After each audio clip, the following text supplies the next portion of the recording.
నా కారణంగా ఆయనకి డిపార్ట్మెంట్ ముందు తలదించుకునే పరిస్థితి రానివ్వను.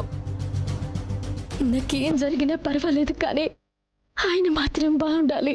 రాధి, బావగారు చెప్తున్నారు కదా ఎవిడెన్స్గా బ్రేస్లెట్ దొరికింది, దాన్ని ఎంక్వైరీ చేస్తానని. అప్పటి వరకు వెయిట్ చేయ రాధి. నా మాట వినమ్మా. దీని వెనక ఏదో గూడు పుట్టాని ఉందని నాకు అనుమానంగా ఉంది. అప్పటి వరకు వెయిట్ చేద్దాం. ఒకవేళ యాక్సిడెంట్ నిజంగా మన వల్లే జరుగుంటే నేనే బావగారి దగ్గరికి వెళ్ళి స్వయంగా ఒప్పేసుకుంటాను. నిజంగానే ఒప్పేసుకుంటారమ్మా. ఆ తర్వాత బావగారు ఏ శిక్ష విధించినా నేను తల ఉంచుతాను. సరేనా? ప్లీజ్ రాధి, అర్థం చేసుకో రాధి.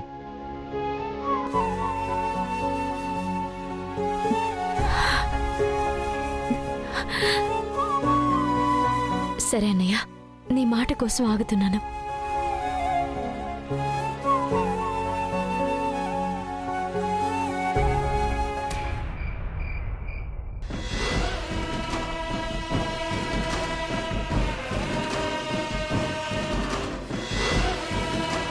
పల్లవి కార్ యాక్సిడెంట్ చేసింది తనే అన్నట్టు రాధిక ఒప్పుకున్నట్టు నువ్వు ఈ కేసు నుంచి బయటపడినట్టు కలగన్నావు.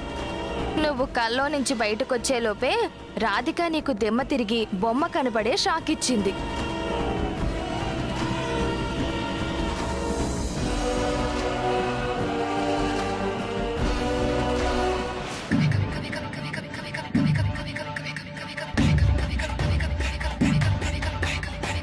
ఏయ్ ఆగు.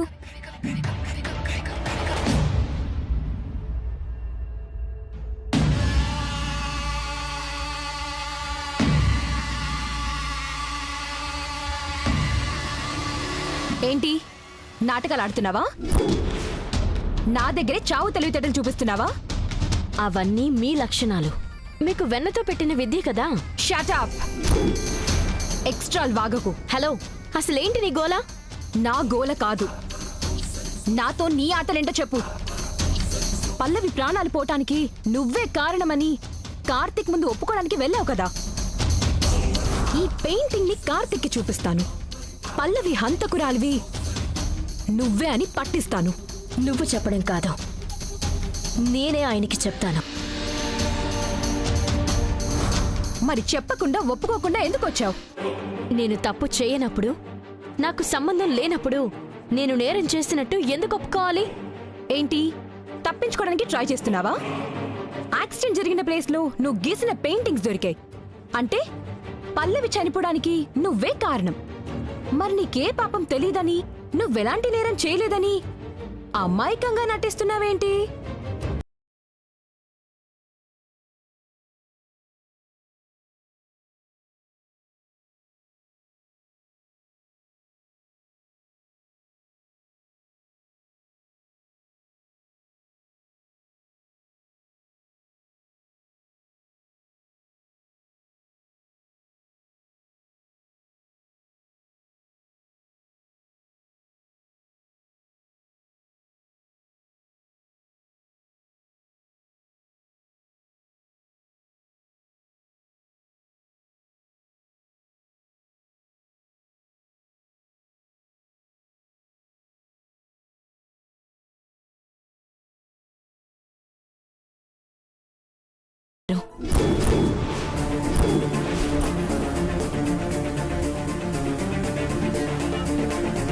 పల్లవిది మర్డర్ అని అంత బలంగా ఎలా చెప్తున్నావు? అసలు నువ్వు అంటున్న పక్కా ఆధారం ఏంటి? పల్లవి అక్కని మర్డర్ చేసిన వాళ్ళకి సంబంధించిన ఏదో క్లూ ఆయనకి దొరికిందంట.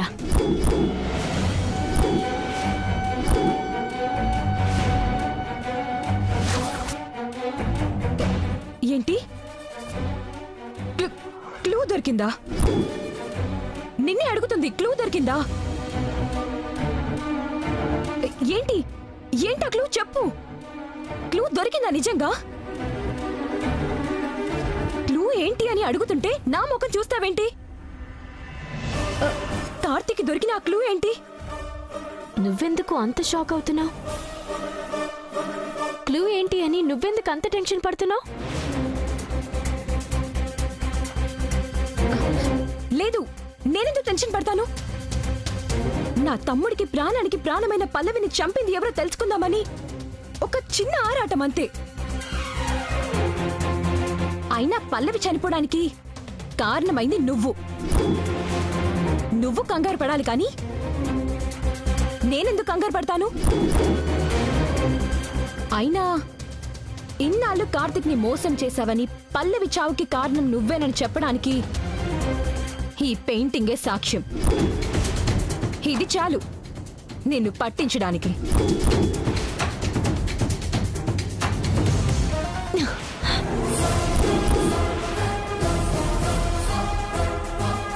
పల్లవి అక్క చావుకి నేను కారణం కాదు అని నాకు తెలిసింది. ఇక తెలియాల్సింది అసలు ఆ హంతకురాలు ఎవరా అని. వాళ్ళు నాకు దొరకాలి. వాళ్ళకుంటుంది నా చేతిలో.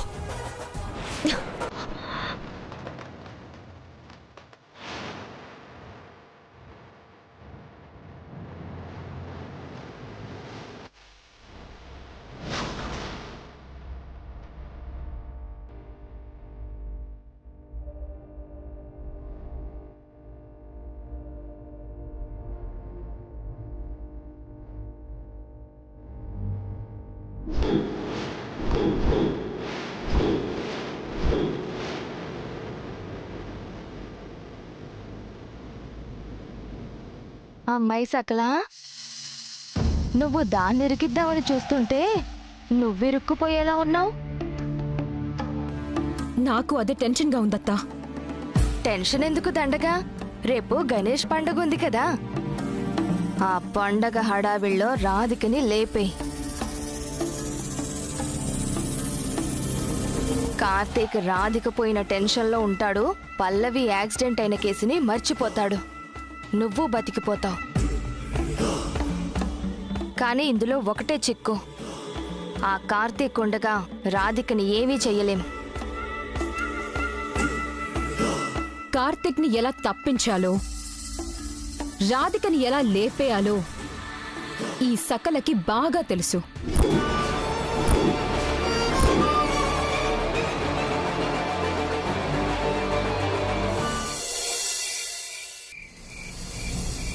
ఓ మై గాడు, ఏంటి రాధికను చంపేబోతున్నావా? అవును, రాధిక కోసం ఆల్రెడీ మంచి పవర్ఫుల్ బాంబ్ ని కూడా రెడీ చేయించాను. రేపు గుడిలో ప్రశాంతమైన వాతావరణంలో రాధికకి భయంకరమైన బీభత్సమైన చావుని గిఫ్ట్ గా ఇవ్వబోతున్నాను.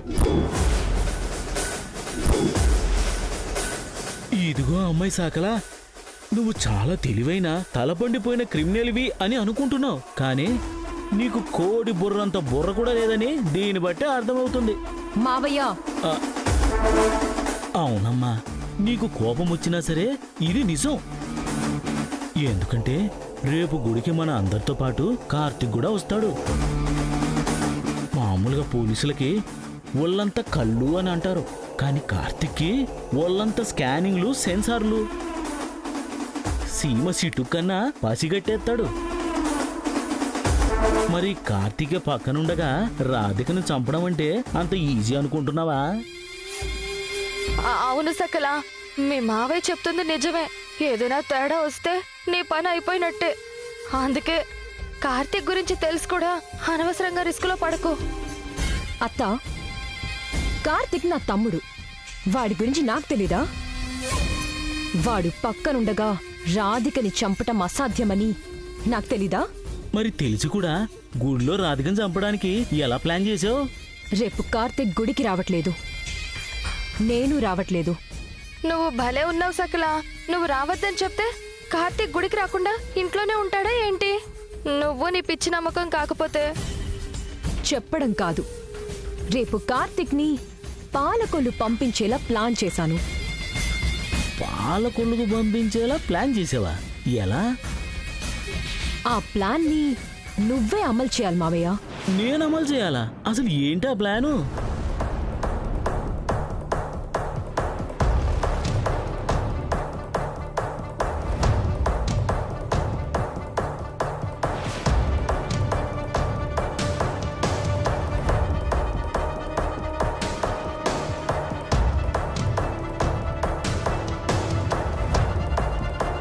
మావయ్య, నువ్వు నేను చెప్పినట్టు చెయ్యాలి.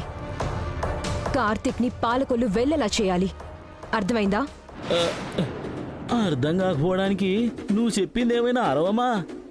కాకపోతే ఏదైనా తేడా వస్తే నేను పోతానేమోనని కాస్త భయంగా ఉందమ్మా. నేనున్నాను కదా మావయ్య. ఎందుకు? నేను పోతే చూడ్డానికా? అబ్బా, ఏం కాదులే మావయ్య, నువ్వు ఊరికే భయపడకు.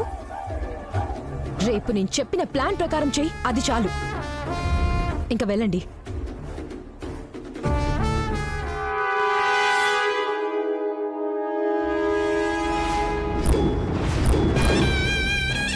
ఏంటి రాధిక, ఏమన్నావు? పల్లవి యాక్సిడెంట్ తాలూకు ఆధారాలు సాధిస్తావా? పల్లవిని చంపిన హంతకురాలెవరో కార్తిక్ కంటే ముందు నువ్వు పట్టుకుంటావా?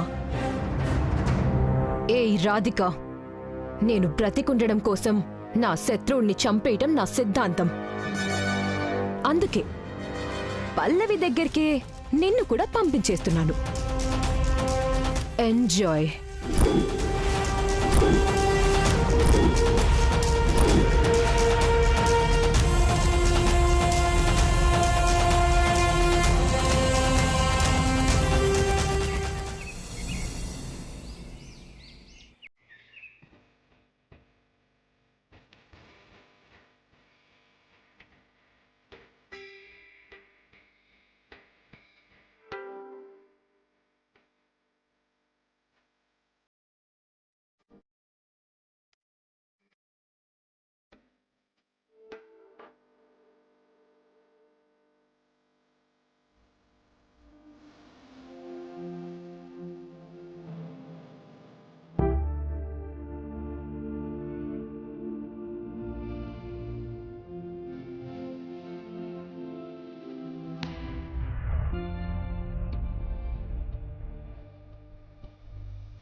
ఆంటీ, ఆ ఫోటో ఏ దేవుడిది? దేవుడు కాదమ్మా, దేవత. ఏ దేవత? మా కార్తిక్ సార్ దేవతలా చూసుకున్న వాళ్ళ ఆవిడ గారు. అవునా? అయితే ఒకసారి నువ్వు స్టూల్ దిగు. అయితే ఒకసారి నేను కూడా ఒకసారి చూస్తాను.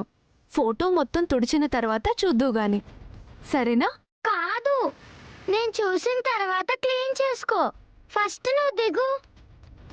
అది కాదమ్మా, నా కాలు కొంచెం నొప్పిగా ఉంది. స్టూల్ దిగితే మళ్ళీ ఎక్కడం కష్టమవుతుంది. అయ్యో అవునా? సర్లే, నువ్వు క్లీన్ చేశాక నేను చూస్తాను. మా మంచి స్వీటీ చెప్పగానే చాలా బాగా అర్థం చేసుకుంటుంది.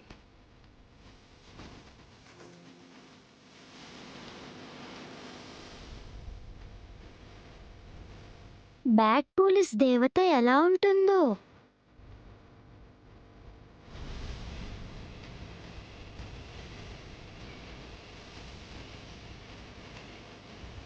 స్వీటీ,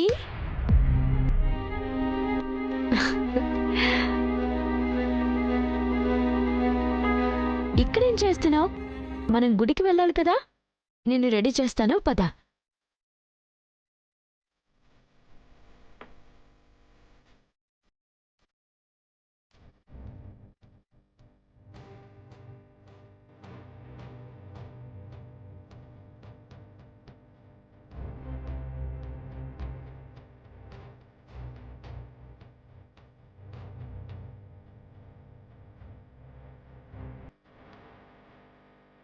మల్లికా, ఆ వస్తున్నానమ్మగారు.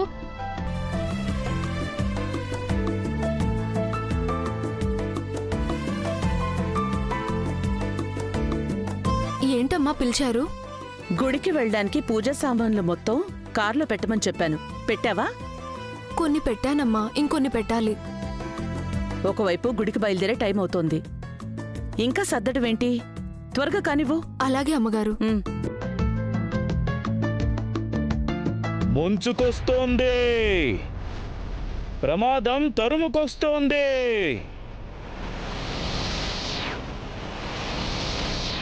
కీడు తలబడబోతుంది, కీడు తరుముకొస్తుంది, హాని ఆవహించబోతుంది, భీకర ప్రమాదం.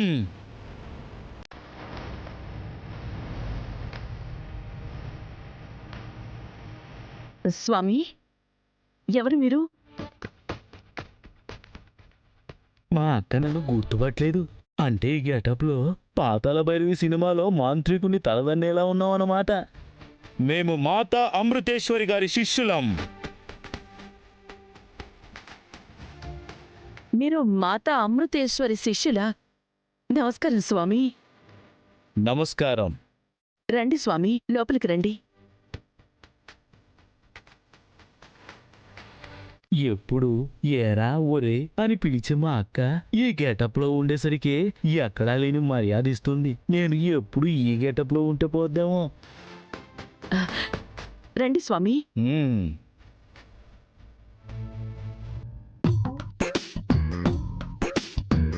సకల, ఈ గెటప్ లో మా ఆయన నిజంగా దొంగ కోళ్ళు పట్టేవాళ్ళ భలే ఉన్నాడు కదూ. మెల్లగా. నీ క్యూరియాసిటీతో నువ్వే మీ ఆయన్ని పట్టించేలా ఉన్నావు.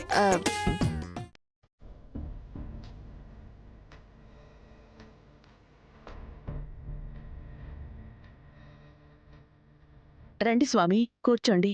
కూర్చోవడానికి రాలేదు, మాతా అమృతేశ్వరి గారి మాట మీకు చెప్పడానికి వచ్చాను.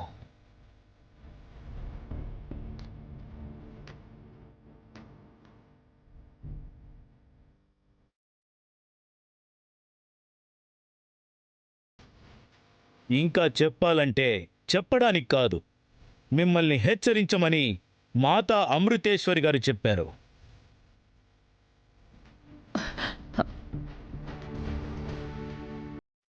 మీరేమంటున్నారో మాకర్థం కావడం లేదు స్వామి. మాతో మమ్మల్ని హెచ్చరించమని చెప్పడం ఏంటి? అసలు ఏ విషయం గురించి స్వామి? మీరు అప్పుడెప్పుడో మీ అబ్బాయి జాతకం గురించి, భవిష్యత్తు గురించి అడిగారట కదా. అవును స్వామి. ఈ రోజు నుంచి మొదలు కాబోతున్న గణపతి నవరాత్రుల్లో మీ అబ్బాయికి ప్రాణగండం ఉంది.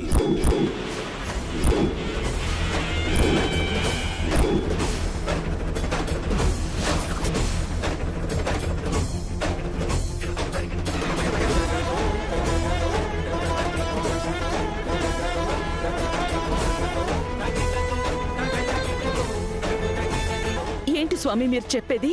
అవును, ఆ ప్రమాదం, ఆ ప్రాణగండం ఈ నవరాత్రుల్లో ఏ క్షణమైనా మీ అబ్బాయిని చుట్టుముడతాయి.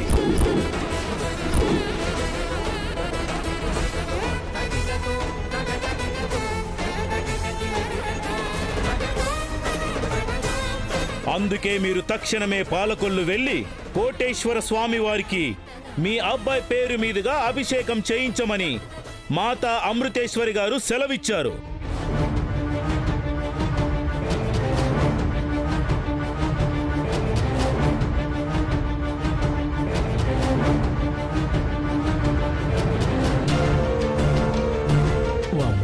ఏంతబ్బైతే దొంగని పోలీసులు చూసినట్టు అందరూ నన్ను అలా డౌట్గా చూస్తున్నారేంటి?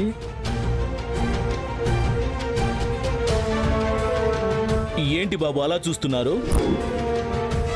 నిజంగా మాతా అమృతేశ్వరి గారి శిష్యుడేనా?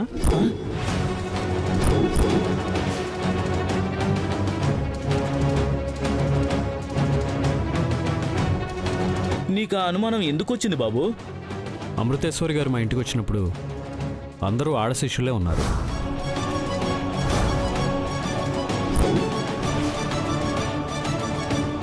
మీలాంటి మగ శిష్యులు ఒక్కడు కూడా లేరు.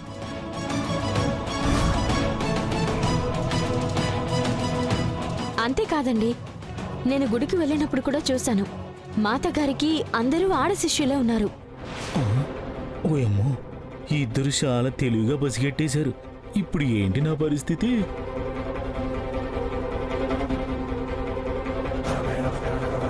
మరి మీరు మాతగారి శిష్యులని గ్యారెంటీ ఏంటి?